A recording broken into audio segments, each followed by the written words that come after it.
बिस्मिल्लाहिर्रहमानिर्रहीम। अस्सलाम वालेकुम। मैं हूं उमर इनाम।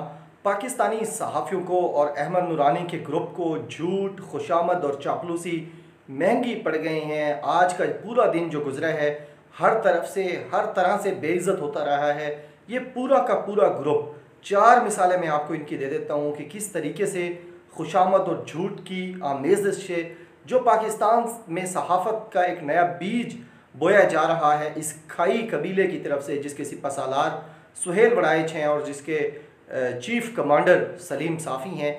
ये पूरा कबीला मिलकर पाकिस्तानी सहाफ़त को खुशामद का, झूठ का एक नया रंग दे रहा है। और हम नौजवान, सारे इंडिपेंडेंट जर्नलिस्ट, सारे यूट्यूबर्स, सारे सिटीज़न जर्नलिस्ट ये कोशिश कर रहे हैं कि ये जो नया ट्रेंड दिया जा रहा है व्हाट्सएप ग्रुप वाला, मरीम नवाज़ के और बिलावल भुट्टो के व्हाट्सएप ग्रुप का ट्रेंड, इसको ख़त्म किया जा सके। जो आज चार मिसालें सामने आई हैं उसमें सबसे पहले जो तस्करा मैंने किया है, जिनके ऊपर मैं पीएचडी भी कर रहा हूँ, सलीम साफ़ी साहब। सलीम साफ़ी साहब ने बलूचिस्तान की एक सहाफ़ी हैं, ख़ातून सहाफ़ी शाहीना शाहीन, उनका अफसोसनाक कत्ल हुआ है और उसकी एफआईआर काटी गई है उनके शौहर के ऊपर। और उनकी फ़ैमिली का भी यही कहना है, मकतूला की फ़ैमिली का यही कहना है कि उनके कत्ल में उनके शौहर मुलव्विस हैं। लेकिन सलीम साफ़ी ने यहाँ पर तंज़िया अंदाज में ये लिखा कि रियासत मदीना के अमीरुल मोमिनीन इमरान ख़ान को कोई बताए कि उनके जो सहाफ़ी हैं उनके मुल्क के, वो कत्ल किए जा रहे हैं। अब यहाँ उनकी करेक्शन करवाई नादिया मिर्ज़ा साहिबा ने। हमारे दोस्त हैं ज़मीर साहब, वो न्यूज़ वन में उनके साथ काम करते थे। मैं जब अमीर अब्बास साहब के साथ न्यूज़ वन में काम करता था इस्लामाबाद में, तो उस वक्त नादिया मिर्ज़ा साहिबा भी इस्लामाबाद के न्यूज़ वन में ही काम कर रही थी। आजकल वो पीटीवी में काम कर रही हैं।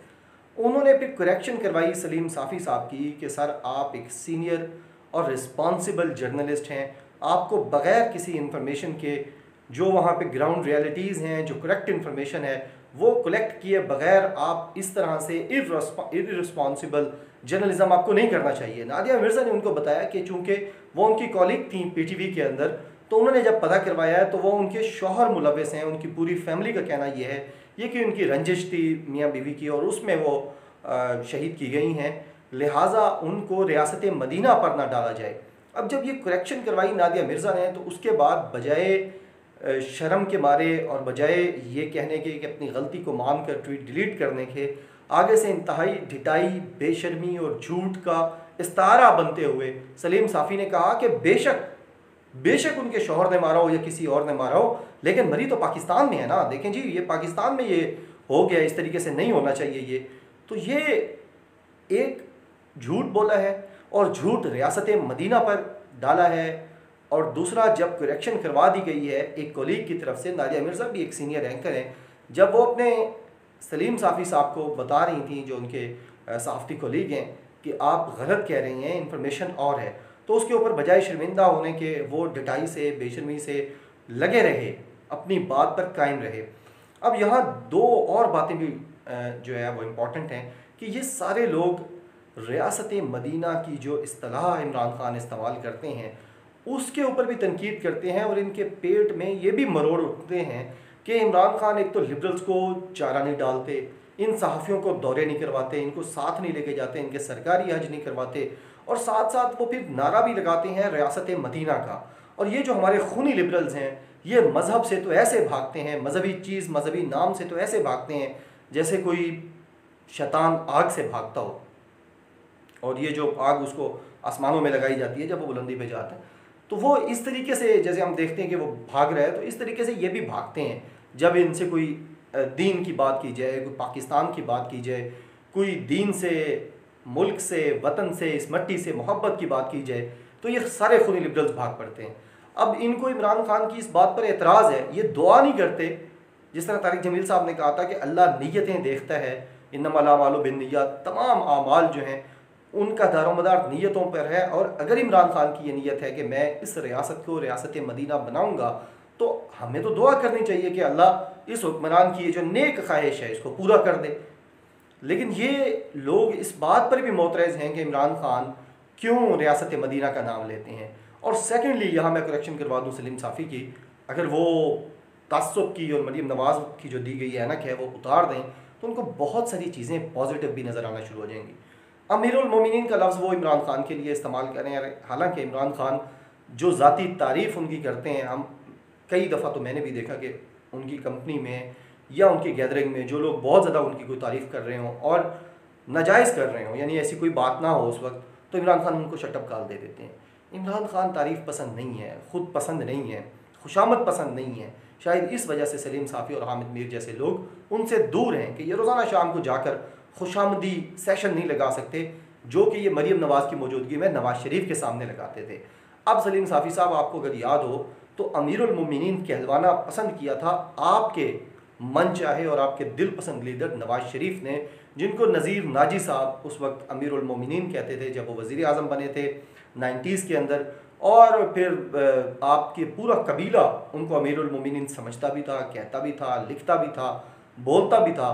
अब आप जो ये लफ्ज़ है इसकी करेक्शन कर लें। अमीरुल मोमिनीन आपके इस वक्त लंदन में मौजूद हैं और वो भगोड़े हैं, इश्तिहारी हैं, मफरूर हैं, मुजरिम हैं, मुलज़िम हैं पाकिस्तान के अंदर। लिहाजा ये अमीरुल मोमिनीन का लफ्ज़ तंज़िया इमरान खान के लिए इस्तेमाल ना करें, आप उन्हीं के लिए करें जिनके लिए आपके सीनियर्स ने यह लफ्ज़ इस्तेमाल किया था। तो ये थी पहली बेशर्मी रिटाई जो सलीम साफ़ी के सामने आई और जिनकी करेक्शन करवाई नादिया मिर्ज़ा ने।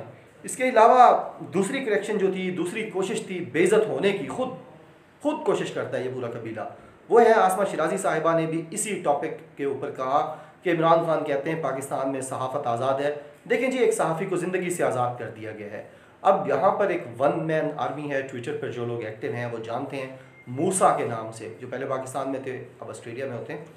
उन्होंने करेक्शन करवाई और उन्होंने कहा कि जो इन्फॉर्मेशन आप ट्वीट कर रही हैं, कैप्शन आप दे रही हैं कि इमरान खान के ऊपर आपने डाल दिया रियासत के ऊपर, लेकिन जो इन्फॉर्मेशन आप ट्वीट कर रही हैं उसके अंदर लिखा हुआ है, अगर आपने वो पढ़ा होता तो उसके अंदर लिखा हुआ है कि ये कत्ल की जो FIR है वो मकतूला की फैमिली ने उनके हस्बैंड के ख़िलाफ़ करवाई है, लिहाजा ये है करेक्ट इन्फॉर्मेशन। लेकिन वो भी बजाय कोई उसको समझने के डटी रही अपनी बात पर। यहाँ मूसा ने उनकी जो बात है उसको ये भी कहा कि अगर आप इसमें रियासत को लाती हैं, ये जो उनका मामला है निजी मामला है, कत्ल की कोई जस्टिफिकेशन नहीं है, वो किसी का भी हो, कहीं पे भी हो, वो ज़ात बात से बालातर होकर काबिल मुज़म्मत है और कातिल को फांसी होनी चाहिए। लेकिन मूसा ने यहाँ ये भी कहा कि जब आप रियासत को इसके दरमियान ला रही हैं तो ऐसा एक तासुर जाता है कि ये जैसे ये कत्ल रियासत ने करवाया है, ये जुल्म ना करें, रियासत को इसके अंदर ना लाएं। और यहाँ मूसा ने एक और इन्फॉर्मेशन भी दी कि जो बात आप कर रही हैं और सलीम साफ़ी कर रहे हैं वही बात इंडियन चैनल्स भी कर रहे हैं, लेकिन आप फिर भी कहते हैं कि आप आज़ाद नहीं हैं, आपकी सहाफ़त आज़ाद नहीं है। पाकिस्तान में बहुत ज़्यादा पाबंदियाँ हैं सहाफ़त के ऊपर, हालांकि जो आपका नैरेटिव है वही इंडियन अखबार भी शाहीना शाहीन के अफसोसनाक कत्ल के ऊपर वही नैरेटिव दे रही हैं। तो यहाँ से मूसा ने भी इनको बेइज्जत किया, नादिया मिर्ज़ा ने भी बेइज्जत किया। अब आते हैं मज़हर बरलास साहब। मज़हर बरलास साहब को मैं तकरीबन पिछले 10 साल से, एक डेकेड तो हो गया, एक दहाई हो गई मैं उनको पढ़ रहा हूँ, जंग अखबार में लिखते हैं। और जब इमरान खान पर बहुत कम लोग पाकिस्तानी जर्नलिस्ट उनके ऊपर, उनकी जो पैशन था, उनका ख्वाब था नए पाकिस्तान का, उसके ऊपर बिलीव करते थे, उसके ऊपर लिखते थे, तो मज़हर बरलास उन चंद लोगों में से थे जो नए पाकिस्तान की उम्मीद की किरण थे, जो उस वक्त पॉजिटिव लिखते थे और ऐसी एक उम्मीद देते थे नौजवानों को कि आप बेउम्मीद होकर, नाउम्मीद होकर, मायूस होकर पाकिस्तान से बाहर जाने का ना सोचें, बल्कि आप उम्मीद रखें कि एक लीडर ऐसा आएगा जो पाकिस्तान को, ग्रीन पासपोर्ट को, ग्रीन फ्लैग को इज़्ज़त दिलवाएगा। तो ये मज़हर बरलास साहब वो हैं। अब इन्होंने कालम लिखा और वो कालम में इन्होंने लिखा कि जो अहमद नूरानी है वो शक्ल से ही झूठा लगता है। और मज़हर बरलास साहब ने ये भी कहा कि मैं ये समझता हूँ, बल्कि काफ़ी अरसे से उन्होंने कहा, मैं ये कह रहा हूँ कि ये जो गद्दार हैं, बाहर बैठ के मुल्क के ऊपर भौंकते हैं, इनको निकाल दिया जाए पाकिस्तान से, और जहाँ जहाँ ये अगर बाहर ही बैठे हैं तो इनकी पाकिस्तानी शहरियत मनसूख की जाए, इनकी जायदादें कर्क की जाएँ और इनका पाकिस्तान में दाखिले पर पाबंदी लगा दी जाए। इसके ऊपर जो मुनाफिक आज़म हैं, जो सुबह सुबह दरूद शरीफ और कुरानी आयात ट्वीट करते हैं, अंसार अब्बासी साहब, अबसार आलम साहब, उमर चीमा, ये सारे लोग इसके ऊपर तिल मिला उठे और उमर चीमा ने इनकी कोट ट्वीट किया इस ट्वीट को और कहा कि जी देखें, ये नहीं छपना चाहिए था जंग जियो के अंदर, ये ज़्यादा मोतबर नहीं है, अहमद नूरानी ज़्यादा मोतबर है। ये सारी बातें सामने आई तो फिर लोगों ने ये बताया कि जिस अहमद नूरानी की आप मोतबर होने की तारीफ़ें कर रहे हैं उसने सुप्रीम कोर्ट में माफ़ी मांगी थी। और मैं आपको बता देता हूँ कि जब वो माफ़ी मांगने आए थे, पनामा का फैसला आने से पहले, JIT की रिपोर्ट सबमिट होने से पहले उन्होंने एक स्टोरी दी थी जो उनकी पहले सैकड़ों स्टोरियों की तरह बाउंस हो गई थी, झूठी साबित हुई थी, एक प्लांटेड स्टोरी थी अदलिया को प्रेशराइज करने की। और जब जज ने उनको बुलाया, बेंच ने बुलाया, तो हम भी वहाँ मौजूद थे उस कोर्ट रूम में, उन्होंने आके माफ़ी मांग ली थी, मेरे से गलती होगी, मेरी इन्फॉर्मेशन गलत थी। तो ये उमर चीमा ने मज़हर बर्दाश्त को क्रिटिसाइज़ करते वक्त अपने जो पेशवा हैं, आजकल उनके रूहानी उस्ताद भी हैं, रूहानी वालिद गिरामी भी उनको कह सकते हैं, अहमद नूरानी, उनकी भी बेइज्जती करवाई और ख़ुद भी बेइज्जत हुए लोगों से। और आखिर में रऊफ़ क्लासरा साहब ने थोड़ी सी ठुकाई की है आज एजाज़ सैयद की, जो सिपा सालार हैं अहमद नूरानी के। और अहमद नूरानी की जब से स्टोरी आई है तो जो बहुत ज़्यादा आपको उछलते कूदते नज़र आते हैं लोग, उनमें एजाज़ सैयद एक हैं।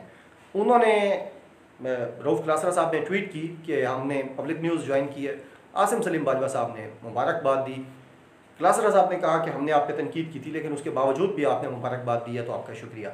इस पर एजाज़ सैयद साहब ने उंगली करने की कोशिश की और खुशामद और झूठ और जो उनकी आदत हैं अहमद नूरानी वाली, वो शापर डबल करवाने की कोशिश की। और उन्होंने कहा कि क्लासरा साहब ने तो कभी यानी आसिम सलीम बाजवा के ख़िलाफ़ ट्वीट नहीं किया। फिर वो चीज़ें सामने आई कि जब क्लासरा साहब ने पिछले 1-1.5 हफ्ते में वो बात की थी, वो सामने आ गई। लेकिन क्लासरा साहब ने फिर यहाँ पर औकात बताने की भी जसारत की और बता दी एजाज़ सैयद को।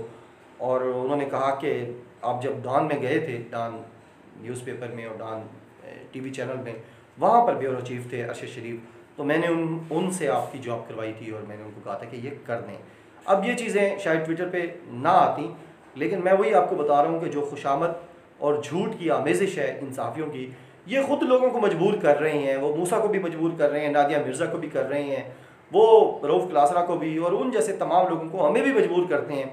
अगर ये इस तरह की बोंगियाँ ना मारें तो कोई बंदा इनको को ट्वीट करके इनको आईना दिखाने की कोशिश ना करे। क्या ज़रूरत पड़ी है इनको आईना दिखाने की, इनके साथ मुंह लगाने की। लेकिन जब ये लोग ये चीज़ करते हैं तो फिर ज़ाहिर है इनको करेक्ट करवाना पड़ता है, और ये करेक्शन करवाई गई।